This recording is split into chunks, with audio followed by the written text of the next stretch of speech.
Bonjour tout le monde et bienvenue sur Mini PDLV. Aujourd'hui on va parler de la Peugeot 408. La 408, si vous ne savez pas exactement ce que c'est, sachez déjà que je vous pardonne. Parce que c'est un modèle qu'on ne voit pas encore beaucoup dans la rue. La 408 en fait, c'est pas vraiment une berline, c'est pas vraiment un coupé, c'est pas vraiment un SUV non plus, c'est un mélange de tout ça. En fait, on est sur une base de Peugeot 308 qui est donc relativement basse, mais qui reprend les appendices d'un SUV tout en ayant un pavillon fuyant à la façon d'un coupé. Donc globalement, on est sur un patchwork de tout ce qui plaît plutôt bien. Mais je suis pas là pour vous parler de la Peugeot 408 à l'échelle 1. Je suis là pour vous parler de la Peugeot 408 dans ses différentes échelles et notamment en miniature parce qu'elle existe en 3 échelles différentes. Elle existe au 1/64e sous l'impulsion de nos rêves. On peut l'acheter en bleu obsession ou en rouge élixir ou alors les deux si comme moi vous êtes un peu fan du modèle. Ça coûte 7,70 € sur Peugeot Lifestyle. En concession, c'est un petit peu moins cher. Elle existe également au 1/18e. Cette fois, c'est pas Audi qui est à la barre, avec une miniature en métal qui est full ouvrante. Mais en fait, c'est pas vraiment une Peugeot 408, c'est une Peugeot 408X. En fait, c'est un modèle chinois. En effet, on retrouve à l'arrière des logos chinois que j'ai retirés. Mais également, il y a quelques divergences de finition entre une 408 européenne et une 408X qui est un modèle chinois donc. Et puis on a également le modèle à l'échelle 1. Alors celui-là, il est un petit peu plus coûteux à collectionner, on va pas se mentir.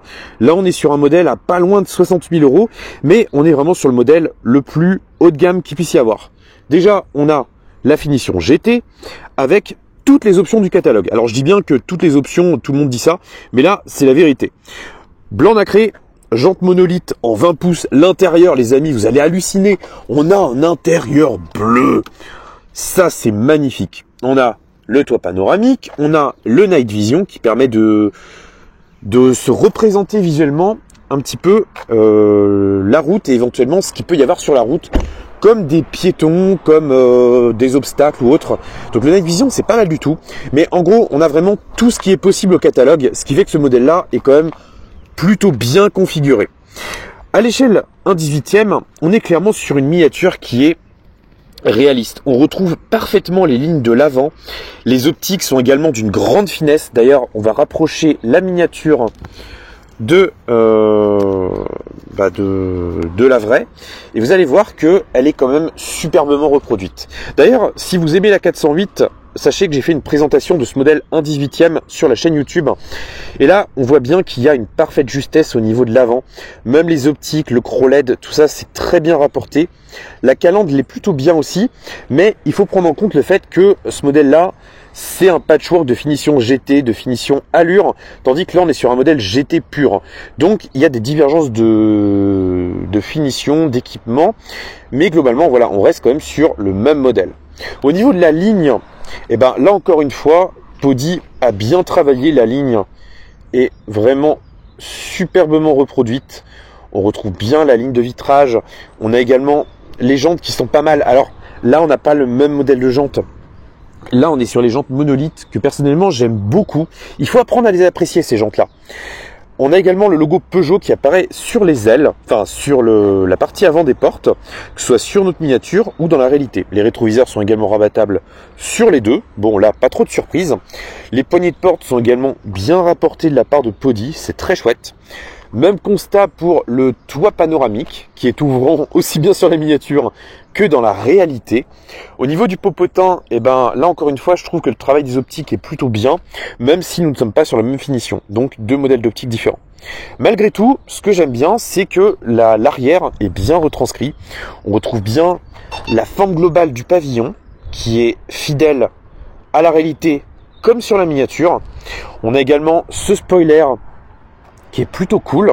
Et on a également ces canules qui là sont de couleur bleue naturellement et qui là sont de couleur blanche. Et ça honnêtement, je trouve que c'est un élément de design qui marche hyper bien. Au niveau de l'arrière, on a également quelques petites divergences sur notre finition chinoise avec quelques petites touches de chrome que nous n'avons pas sur notre modèle européen. Bouclier arrière qui est entièrement en plastique. Alors ça fait pas forcément l'unanimité, mais je dois reconnaître que ça rend beaucoup mieux dans la réalité que sur les photos. C'est encore une fois un modèle qu'il faut prendre le temps de découvrir. Ce qui me plaît aussi, c'est que Podi a réussi à retranscrire les lignes et notamment les cassures de la ligne avec notamment celle-là qui forme le triangle des Bermudes des lignes et celle-là.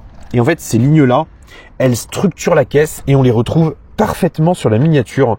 Donc vraiment, encore une fois, ce modèle Podi, il vaut 100-120 €, mais je trouve qu'il les vaut très largement. D'ailleurs, autre point de similitude entre nos deux modèles, c'est que on a la porte qui est bloquée à droite, mais ça c'est pas très grave, c'est qu'on a le même intérieur, à savoir l'intérieur optionnel. Là, pourquoi c'est fermé cette conne? Ça c'est les risques dans les essais, mais voilà. La voiture est réouverte, on va pouvoir observer ce bel intérieur. Comme je le disais, on est sur un intérieur bleu Naboo, aussi bien sur la miniature que dans la réalité. Et vous allez voir que franchement, Podi, ils se sont très bien débrouillés. D'ailleurs, on voit bien que la couleur bleue de cet habitacle est superbement restituée. Le dessin du siège, bien sûr, il a été simplifié sur la miniature, mais honnêtement, c'est loin d'être ridicule. Le volant, on le voit plus ou moins, il est quand même tout à fait correct aussi. La planche de bord est bien dessinée également, faut dire ce qu'il en est. Le niveau de détail est plutôt bon. D'ailleurs, ce qui est assez drôle, c'est que sur le modèle chinois, la partie accoudoir est bleu Naboo, tandis que sur notre exemplaire européen, elle est de couleur noire. À l'arrière, on n'a pas spécialement de choses à voir en particulier, mais c'est globalement plutôt bon. La finition est quand même assez soignée sur ce modèle-là, tandis que dans la réalité, ça l'est bien sûr tout autant, si ce n'est mieux, et c'est d'ailleurs mieux.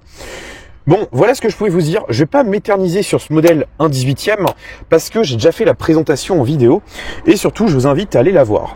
Maintenant, on a également le modèle à l'échelle 1/64e, qui lui est bien sûr plus basique, mais il a également un intérêt dans le sens où on est également sur une finition GT.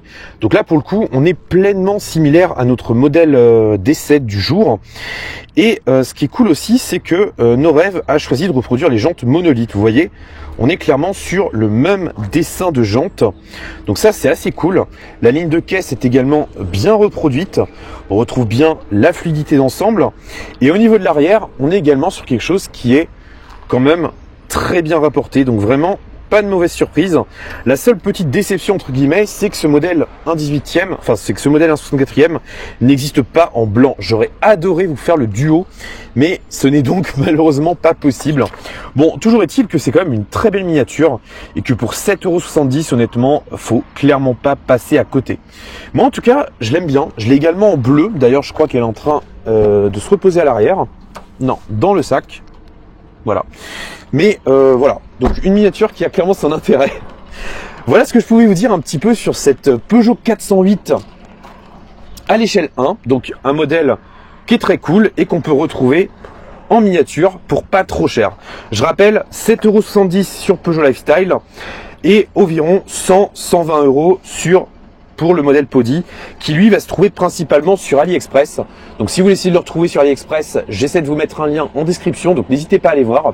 Moi je vous retrouve dimanche prochain pour une nouvelle revue de modèle, ou peut-être une autre vidéo que vous attendez. Salut, prenez soin de votre famille, conduisez pas comme des pirates, surtout en ville. Salut, ciao.